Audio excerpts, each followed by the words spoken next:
my name is Tippy, and I'd like to tell you about a friend of ours. His name is Alan Morrow, and he needs our help.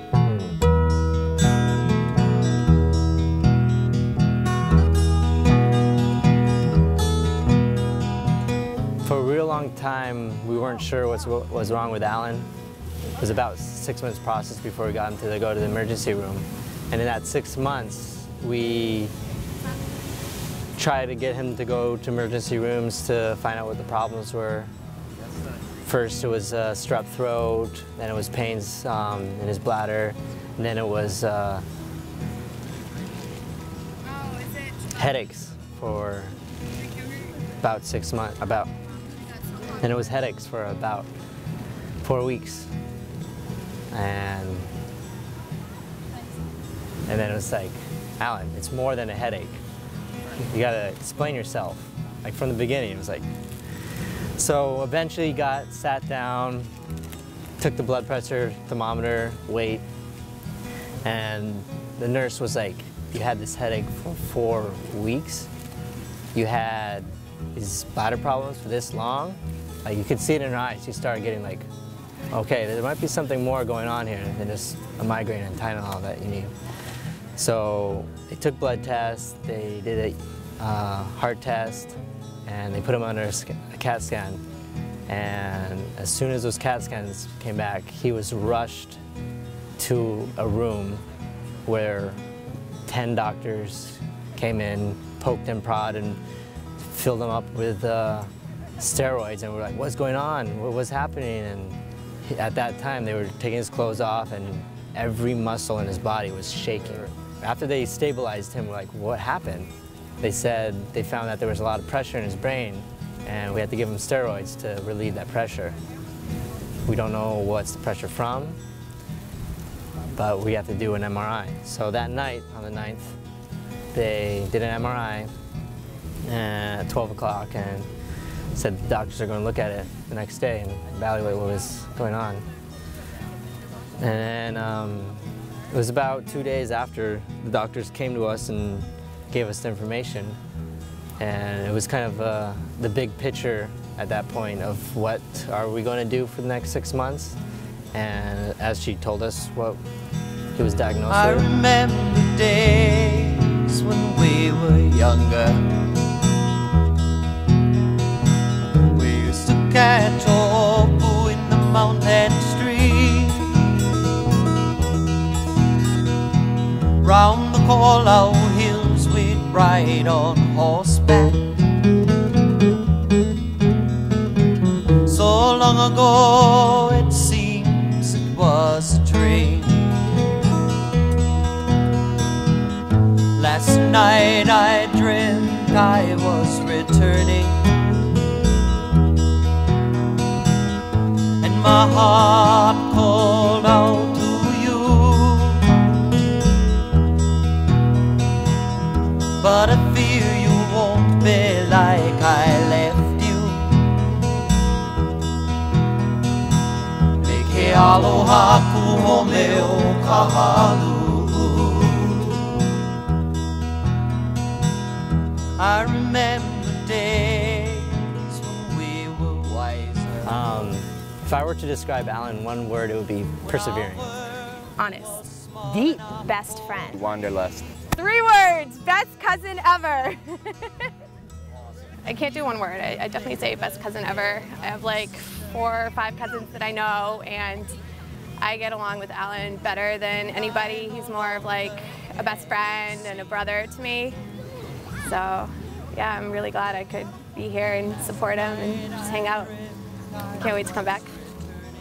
I had time to think about this word, and I think the correct one would be Wanderlust, a German word meaning a desire to explore, to be adventuresome, to find out things, to make the most out of your life, to, keep on going no matter what. Alan was always learning something new, honing a new skill, wanting to do something different, and just make the most out of it. And so, yeah. I remember we were hiking on the Poly, and I think I wanted to like gossip about people in our class in high school, and I was like, oh yeah, I said something, and he's like, man, don't you remember what Eleanor Roosevelt said? And he's like, I had to take him on and be like, who? And he's like, yeah, you know, she said, great minds discuss ideas, medium minds discuss events, and small minds discuss people. And he just kind of left it at that. And I'm like, you know, this little 10th grader, like, oh, wow. You know, it's kind of humbling in a sense, but that's how Alan was. He's deep, man. Like, he doesn't just walk around, and he's not one of those superficial people. When he talks to you, he's real, you know? And that's always been inspiring, you know, and it still is too. To be quite honest, initially it was more shocking than anything, and it took, definitely took a few days to process that it was a reality, you know, what was going on with him. And although that was devastating, you know, in the beginning, I am extremely hopeful now. I see the changes in him, and I see the optimism of the oncologist and his nurses and himself and all of us, and that just gives me so much faith that he'll pull through this, you know. And I think just like everybody else, we have this this energy behind us, like we just want to understand what we can do, and that's kind of our mentality and our focus. And every once in a while we take a step back and we have, you know, at least for me, every once in a while I have like a 5-minute period where I realize Alan has cancer, and it really, really hits me, and then it passes, and I think, okay, so now what? You know, now what are we gonna do? So yeah, I'm very hopeful. And he's in God's hands, and that's a good place to be. Well, the first thing that came to mind was keep paddling. Heard that a while ago from another surfer. It was like, gotta just keep on paddling, no matter what. And then another word would be keep it real, man. You never know what's gonna happen, but you know, you're still the man.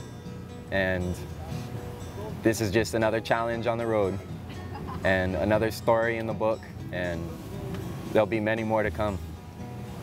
Alan, you know, we can do this. We can all do this, you know. You are such a strong person, and you've got it in you. I know you have it in you. I think you know that too. We started the Tomorrow Foundation, which is pretty much the group of people that are taking care of him. But we definitely need help financially, because we can't take it on with all the bills that are piling up.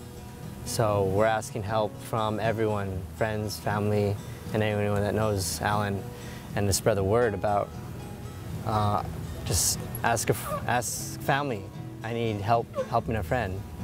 We are all coming together, and all of us are the Tomorrow Foundation. So far, it's been feeling really good to be able to be there and utilize and get all our connections together. Like in Hawaii, it's all about connections and the people you know. And we're all coming together under this cause to help a friend through a very rough time. And it's feeling so good to see so many people come together. Friends of friends, family, and old friends we haven't seen in a long time. Like, everyone wants to pitch in. And for me personally, it just feels so good to see everyone do this. And for me personally, it feels so good to help organize this and to get Alan in a good place. Like, me and him have a lot of conversations, and we talked about, like, this is really going to change him. He's going to be an optimistic guy. He's got a lot ahead of him, and he feels like this is a changing point of his life. And we've had a lot of conversations about that, and it's really nice to see that. And yeah, it's just been, it's my pleasure to help. Change is a strange thing, it cannot be denied. It can help you find yourself or make you lose your pride. Move with it slowly.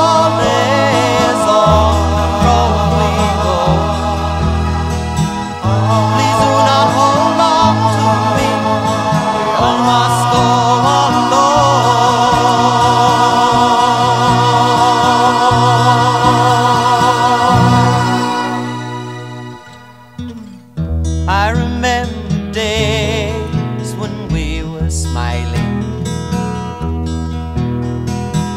when we laughed and sang the whole night long. Right now, as his friends, one of the things we want to make sure to do is help him out financially in regards to making sure he has food that he needs, the co-pays for his prescriptions, getting him to the hospital and back to his doctor's appointments, getting him healthy food, and also getting him the treatment that he wants also on the homeopathic side, which he's expressed he wants to pursue.